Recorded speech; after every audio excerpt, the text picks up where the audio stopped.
Today is August 27th, 2020.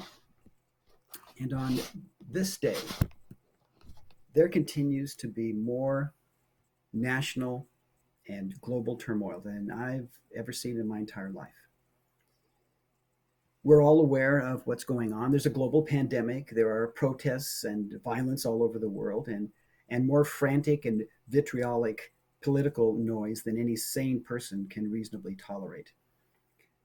Now, most of us, however, are only aware of these problems through various news sources, media sources. For example, I live in Southern California, and recently, according to the news, there were protests scheduled at two Orange County beaches, one of which was a protest against the governor's isolation order and the wearing of masks. A number of others related to Black Lives Matter continued to be scheduled and planned in Los Angeles. Well, I live about 25 miles from those beach communities and about 50 miles from the heart of Los Angeles. And yet, as I look out my window at my quiet little neighborhood, the only evidence of human life that I see is an occasional jogger and a few dog walkers. Now, a few months ago, I did see early on a Black Lives Matter demonstration in my town at the local civic center. It was a gathering made up mostly of young Anglo and Latino white people. A few police officers came on out to make sure everything was okay, but no one was misbehaving. There was no real drama at the scene. And even though the infection and death rate of COVID-19 is startling, there are many of us who have not been affected, and many who don't know anyone who has been. Those who think this is all a hoax could very likely change their minds if they or a loved one gets ill. And those who have been spared any connection with the virus but do believe in its presence do so not out of personal experience, but because the news has been passed on. That's just how it's working for us right now. It's a really strange time, isn't it? Now, if you have the courage and the stamina to scroll through social media sites, however, there is no shortage of opinion and outrage over everything that's happening. There are cries for civil disobedience against governments insisting on isolation and maskings, suggestions that protesters ought to be beaten down by the police and sentenced to lengthy prison terms.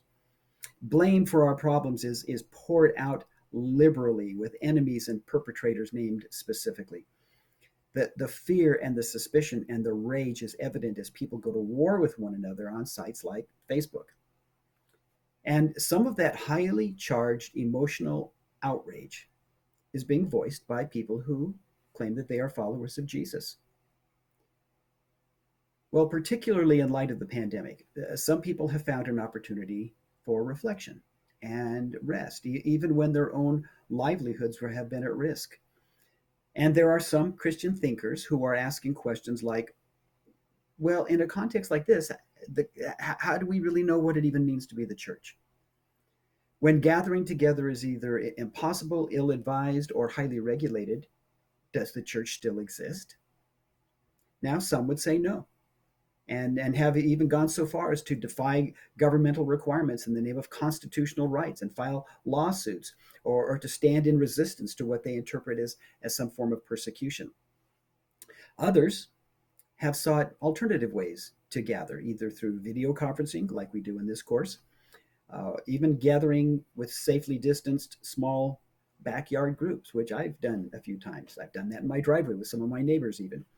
And there's a lot of creative things that have come up. But perhaps there is an even more important question for us to consider, that in a time of crisis, how do we proclaim and demonstrate the present reality of the kingdom of God and the lordship of Jesus Christ when our circumstances do not seem to offer evidence of God's presence in the world? This is, I believe, where the rubber truly meets the road in terms of evangelism. In the United States, too many Christians, both on the right and on the left, have overlaid their gospel interpretations on their preferred political leaders and their parties. When the gospel is conflated with constitutional rights, with cultural dominance, or even social action, then it risks becoming something other than the gospel, other than the good news that announces the presence and the unfolding of the kingdom of God. Writing over 40 years ago, Vincent Donovan, in our text for our course, Christianity Rediscovered, warned about remolding the gospel based on cultural forces.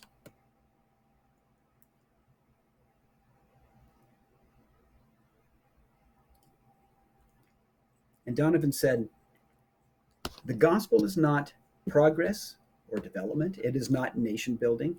It is not adult education. It is not a school system. It is not a health campaign. It is not a 5 year plan. It is not an economic program. It is not a ranching scheme or water development. It is not an independence movement. It is not the freedom fighters. It is not the liberation movement. It is not the Black Power movement. It is not the civil rights movement. It is not violent revolution. It seems that never has the temptation been stronger than it is now to identify the gospel with these very worthwhile things. To see the gospel as adaptable and applicable to real life in all of its dimensions is good. No one would deny the connection between the gospel and development. But what has to be denied is the identification of the two things. In other words, the conflation of them, the identification of the two things as if they are one.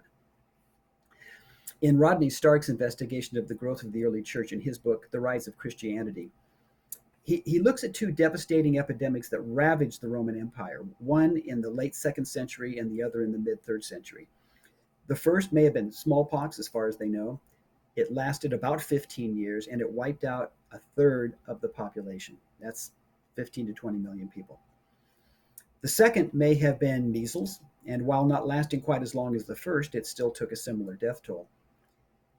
Well, we know that ancient Romans had a fairly good grasp about human anatomy and were able to perform some sorts of surgical procedures, but what they lacked was an awareness of germ theory. So their surgical skills were useless in dealing with contagion.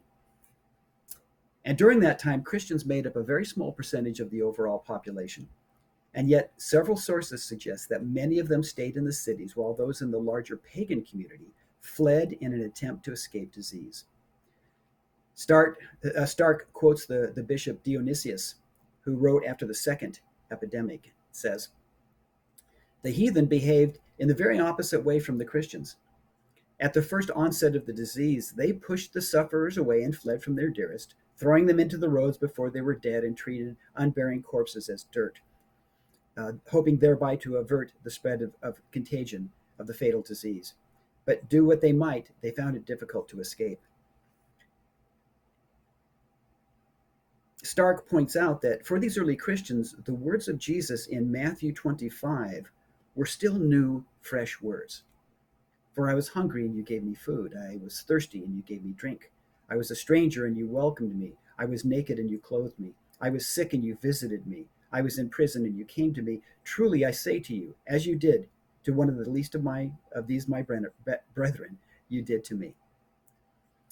What we see in the times of these ancient epidemics was the complete inability and failure of government or medicine to adequately deal with these problems. But the Christians who stayed nursed the sick, both Christian and pagan, and many recovered simply because of their basic nursing care, not to mention because of their prayer for healing.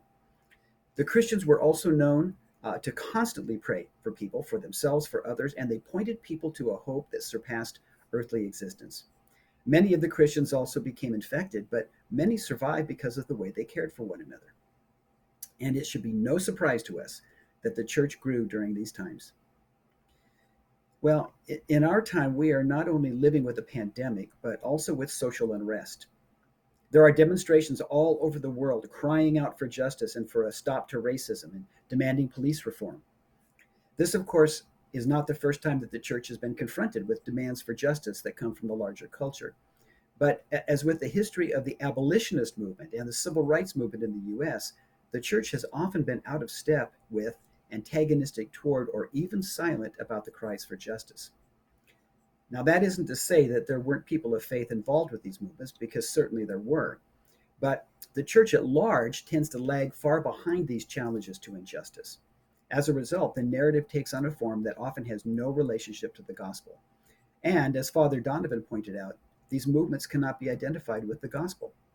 However, the gospel clearly provides the rationale, the motivation, and the energy for the work of justice. But the gospel, the good news of God's kingdom, still remains the gospel.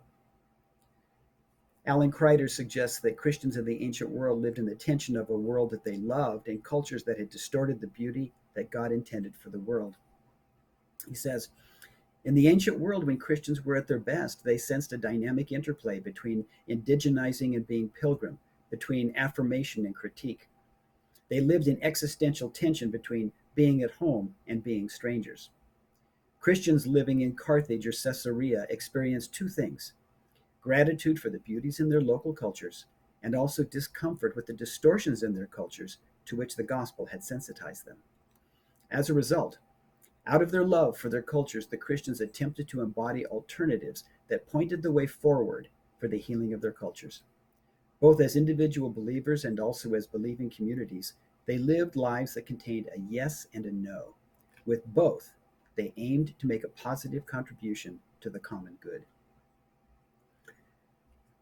The tension that Kreider describes isn't a simple dualism of one culture, the church, facing off with an opposing culture, the world. It isn't the tension of the church fighting for a seat at the table of power in order to claim the church's rights. William Cavanaugh explores Augustine's work, The City of God, and develops a helpful image of public space. He dismisses the idea that the nation state is the only entity that creates the boundary of public space, while the church then just struggles to find its place in that space. Instead, he says that both the city, so to speak, of the state and the city, so to speak, of the church are not defined spaces with clear boundaries. They are more like dramatic performances where both tragedy and comedy are in play. He says, the task of the church is to interrupt the violent tragedy of the earthly city with a comedy of redemption, to build the city of God beside which the earthly city appears to be not a city at all. Kavanaugh would say, and I would agree, that the church doesn't serve the world by taking a side demanded by political pressure or preference, or by denying the validity of any public drama that pushes against the status quo. Instead, the church offers the world another way entirely, a way that allows a response to injustice, the effects of disease, and so on, to be informed by the presence of God's kingdom and by the lordship of Christ. In Ephesians chapter 4, Paul reminds the church in Ephesus that the evangelist, along with other leadership roles, is a gift to the church. The evangelist is to shape the way that the people of the church engage their world and how they bear witness to Christ. We may be faced with a desperate need for such a gift today.